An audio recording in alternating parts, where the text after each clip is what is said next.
Now back to the show. This is AM 650's The Law Show.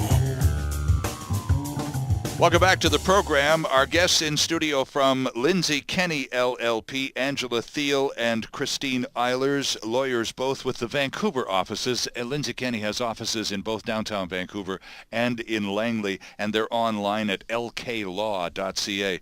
We're talking family law with our guests, and the whole matter of blended families, and some very interesting information flowing on the program today. I'm really grateful for the two of you. The whole matter of relocation, Christine, probably the thorniest, prickliest area of family law when it comes to court cases and big fights, and that's not likely to change anytime soon. No, it's almost impossible to settle those cases. The stakes are high. Exactly. So let's talk about something that usually or stands at least some potential for a happier ending. Let's talk a little bit about adoptions, because in the course of blending families, it doesn't always happen, but sometimes the parents will seek to adopt the children of the new blended family, of the spouse, her children. I want to adopt her children and make them mine, and all of that stuff. How does that usually play out? It's actually, that's the most positive type of file that I've had. I had a feeling it might be. And I think Christine has had one as well.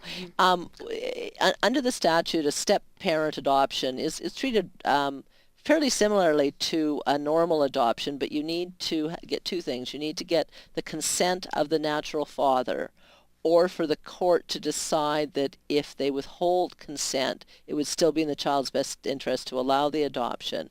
And if the child's over 12, you have to have written consent of the child. I was just going to ask you that. Does anybody ever get to ask the kid, how do you feel about this? And where it comes up most often, I've found, or at least the file I had, the parents had gone on to have other children of their own. And it was really nice because the natural father recognized, he was a good dad. He paid child support, but he was someone who I think was maybe in the Air Force. Anyway, he traveled a lot, so he hadn't seen a lot of his own child. Okay. And he recognized the benefit to the child of allowing this adoption to go ahead. It also, he also no longer had to pay child support for that child. Oh, is that an automatic with the adoption? That's an automatic. Interesting. And the other automatic is that child's legal rights to an inheritance from the natural father, and he now has a legal right to an inheritance from who has now become his his adopted father. I didn't know that either. Interesting. And then you actually get a new birth certificate, which would suggest that no one looking at that birth certificate would know that you were not born to the fellow who just adopted you. And the court files are all sealed as well, so it's confidential. Yeah, and it was a really nice feeling, particularly when I was sitting, because I had to by myself without mom or dad or stepdad being around. I had to meet with the little guy, not so little at 12, and explain to him what he had to do and what he had to sign, and that he didn't have to say yes. And he was just so happy, to being because he'd seen the difference with his younger brothers, who were the natural children of both his mom and his stepdad, and he was just so happy to see this happening. To become recognized as a member of the new unit. Huh? Exactly. He had a place with his name on it. Exactly. And these were just, they were all such nice people. And I was saying to you, at the end of the file, I gave the family a sort of a gift. I said, went out, my kids are about the same age, went out and bought some, videos and games that I thought, that were family type board games and family videos. And I remember because my kids came along and they were helping me pick these things because they knew, what kids would like. Sure. And the family was really appreciative, and it was just one of the nicest files I've ever done.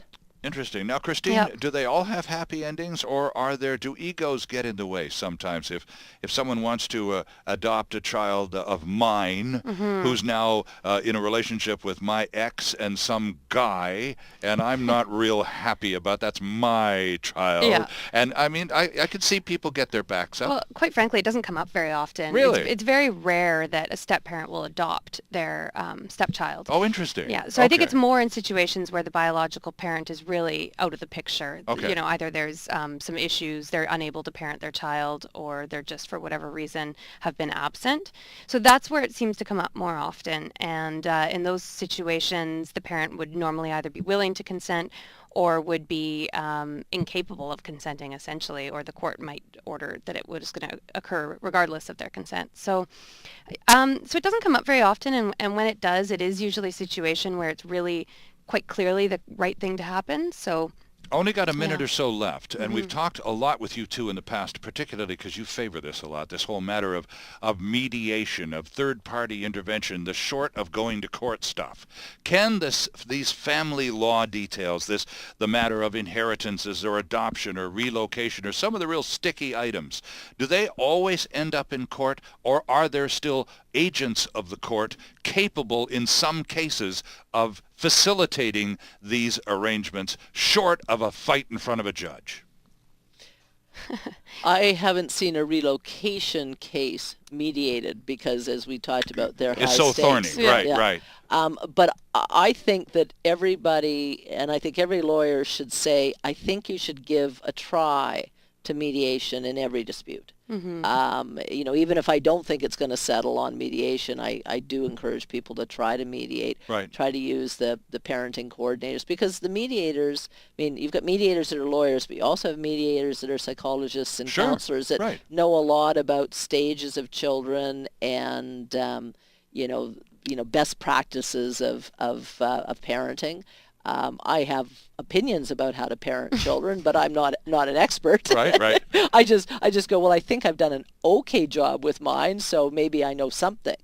But there, you know, as you know, there's many styles of parenting, and I'm not going to tell another parent how to parent unless you know, they're asking for my advice in that. And I always say, look, I'm a lawyer. I'm giving you, this isn't legal advice I'm giving you. But this is one of the least likely areas that mediation and those sorts of attempts might work, Christine? yeah, I mean, I think what we were talking about earlier with different parenting styles and things like that, that can be dealt with in mediation maybe to some extent by encouraging parents to be tolerant of their spouses or their former spouse's new partner and new parenting styles and new traditions and things like that that come up in blended families. So it's more learning tolerance and communication and things like that. All right. LKlaw.ca is the website for Lindsay Kenny in Vancouver and, of course, in Langley as well. Angela Thiel and Christine Eilers, that is it for our program today. And I know that you have to move on and do other things. You have clients to work with. Imagine. But it's been an absolute joy working with both of you on The Law Show, and I hope to have the opportunity again sometime You too, down the Sterling. road. Yeah. All right. Thank Take you, good Sterling. care. Thanks. Take See care. you next Sunday on The Law Show. The Redhead is next.